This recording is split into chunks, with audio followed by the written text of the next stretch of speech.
ಇವತ್ತು ಸಿಎಂ ಮತ್ತು ಡಿಸಿಎಂ ಅನ್ನ ಭೇಟಿ ಆಗ್ತಾ ಇದ್ದಾರೆ ಬೆಂಗಳೂರು ಶಾಸಕರ ನಿಯೋಗ. ಸಂಜೆ 5 ಗಂಟೆಗೆ ಗೃಹ ಕಚೇರಿ ಕೃಷ್ಣಾದಲ್ಲಿ ಕಾಂಗ್ರೆಸ್ ಶಾಸಕರು ಭೇಟಿ ಆಗ್ತಾ ಇದ್ದಾರೆ. ಲೋಕಸಭಾ ಚುನಾವಣೆಯ ಬಳಿಕ ಭೇಟಿ ಆಗ್ತಾ ಇದೆ ಶಾಸಕರ ನಿಯೋಗ. ಸಂಜೆ 5 ಗಂಟೆಗೆ ಗೃಹ ಕಚೇರಿ ಕೃಷ್ಣಾದಲ್ಲಿ ಕಾಂಗ್ರೆಸ್ನ ಶಾಸಕರು ಭೇಟಿ ಮಾಡ್ತಾ ಇದ್ದಾರೆ ಸಿಎಂ ಮತ್ತು ಡಿಸಿಎಂ ಅನ್ನು. ಲೋಕಸಭಾ ಚುನಾವಣೆಯ ಬಳಿಕ ಮೊದಲ ಬಾರಿಗೆ ಈ ರೀತಿಯಾಗಿ ಶಾಸಕರ ನಿಯೋಗ ಭೇಟಿ ಆಗ್ತಾ ಇರೋದು. ಯಾವ ಕಾರಣಕ್ಕೆ? ಲೋಕಸಭಾ ಚುನಾವಣೆಯಲ್ಲಿ ಕಾಂಗ್ರೆಸ್ ಸೋಲಿನ ಬಗ್ಗೆ ಚರ್ಚೆಯನ್ನು ಮಾಡಲಾಗುತ್ತೆ. ಮುಂಬರುವ ಬಿಬಿಎಂಪಿ ಚುನಾವಣೆಯ ಸಿದ್ಧತೆ ಬಗ್ಗೆಯೂ ಕೂಡ ಇದರಲ್ಲಿ ಚರ್ಚೆಯನ್ನ ಮಾಡಲಾಗುತ್ತೆ.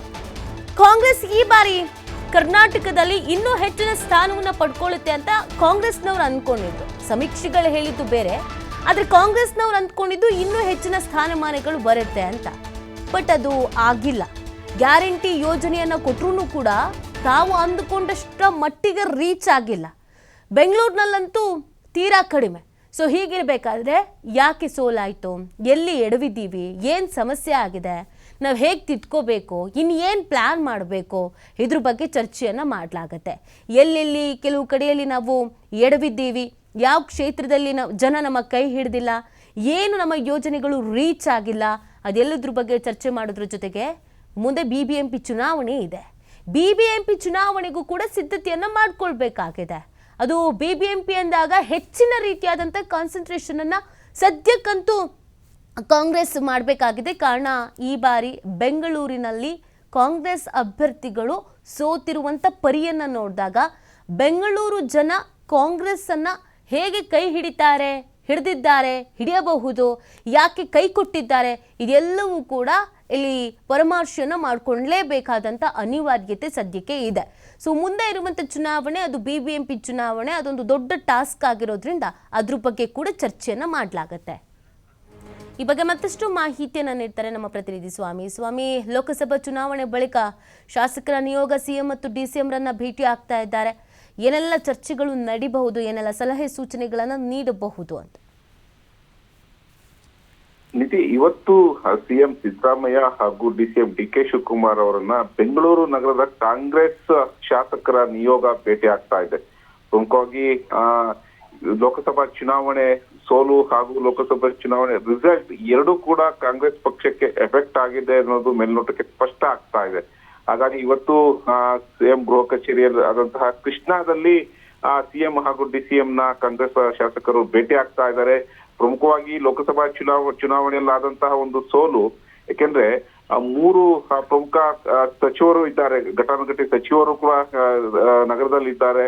ಅವರು ಇದ್ರೂ ಕೂಡ ಲೋಕಸಭಾ ಚುನಾವಣೆಯಲ್ಲಿ ಸೋಲು ಯಾಕಾಯ್ತು ನಗರದಲ್ಲಿ ಎಂಬ ವಿಚಾರವನ್ನ ಚರ್ಚೆ ಮಾಡೋದು ಇವತ್ತು ಬಹುತೇಕ ಈ ಸಭೆಯ ಮುಖ್ಯಾಂಶ ಅಂತಾನೆ ಹೇಳ್ಬೋದು. ಯಾಕೆಂದ್ರೆ ಬೆಂಗಳೂರಿನಲ್ಲಿ ಈ ಬಾರಿ ನಾವು ಗೆದ್ದೇ ಗೆಲ್ತೀವಿ ಎಂಬ ಆತ್ಮವಿಶ್ವಾಸ ಕೂಡ ಕಾಂಗ್ರೆಸ್ ನಾಯಕರು ವ್ಯಕ್ತಪಡಿಸಿದ್ರು. ಜೊತೆಗೆ ವಿಧಾನಸಭೆ ಚುನಾವಣೆಯ ಬಳಿಕ, ವಿಧಾನಸಭೆಯ ಗೆಲುವಿನ ಬಳಿಕ ಲೋಕಸಭೆಯಲ್ಲೂ ನಾವು ಗೆದ್ದೇ ಗೆಲ್ತೀವಿ, ಸುಮಾರು 15 ಸೀಟಿಂದ 18 ಸೀಟ್ವರೆಗೂ ಗೆಲ್ತೀವಿ ಎಂಬ ಆತ್ಮವಿಶ್ವಾಸವನ್ನು ಇಟ್ಕೊಂಡಿದ್ರು. ಅದರಲ್ಲೂ ವಿಶೇಷವಾಗಿ ಬೆಂಗಳೂರು ನಗರ ಬಿಜೆಪಿ ಭದ್ರಕೋಟೆ ಆಗಿದೆ, ಆ ಭದ್ರಕೋಟೆಯನ್ನ ಭೇದಿಸ್ತೀವಿ, ಈ ಬಾರಿ ನಮ್ಮ ಅಭ್ಯರ್ಥಿಗಳು ಗೆದ್ದೇ ಗೆಲ್ತಾರೆ ಎಂಬ ವಿಶ್ವಾಸದಿಂದ ಸಾಕಷ್ಟು ಒಂದು ಪ್ರಚಾರವನ್ನ ಮಾಡಿದ್ರು, ಸಾಕಷ್ಟು ಒಂದು ನಿಲುವುಗಳನ್ನ ಕೂಡ ತೆಗೆದುಕೊಂಡಿದ್ರು. ಆದ್ರೂ ಕೂಡ ಯಾಕೆ ಈ ಬಾರಿ ಬೆಂಗಳೂರು ನಗರದಲ್ಲಿ ಹಿನ್ನಡೆ ಆಗಿದೆ ಎಂಬ ಪರಾಮರ್ಶೆಯನ್ನ ಇವತ್ತು ಶಾಸಕರ ಜೊತೆ ಮಾತುಕತೆ ಸಭೆಯನ್ನು ಮಾಡುವ ಸಾಧ್ಯತೆಗಳು ಕೂಡ ಇದೆ.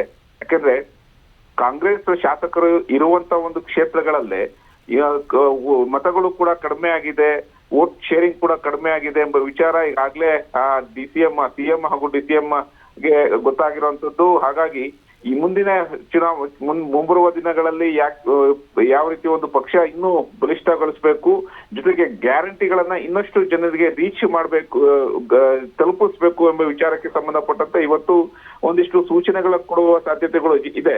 ಜೊತೆಗೆ ಕಾರಣವನ್ನು ಕೂಡ ಕೇಳಲಾಗ್ತದೆ. ಅಂದ್ರೆ ಯಾಕೆ ಮತಗಳು ಕಡಿಮೆ ಆಗಿದೆ, ಸೋಲಿಗೆ ಕಾರಣ ಏನು ಎಂಬ ಕಾರಣವನ್ನು ಕೂಡ ಕೇಳಲಾಗ್ತಾ ಇದೆ. ಯಾಕೆಂದ್ರೆ ಒಂದು ಕಡೆ ಸಚಿವ ಬೈರತಿ ಸುರೇಶ್ ಕೂಡ ಇದ್ರು, ಸಚಿವರಾದಂತಹ ಕೃಷ್ಣ ಬೈರೇಗೌಡ ಹಾಗೂ ಸಚಿವರಾದಂತಹ ಜಮೀರ್ ಅಹಮದ್ ಕೂಡ 3 ನಾಯಕರುಗಳು ಕೂಡ ಇದ್ರು.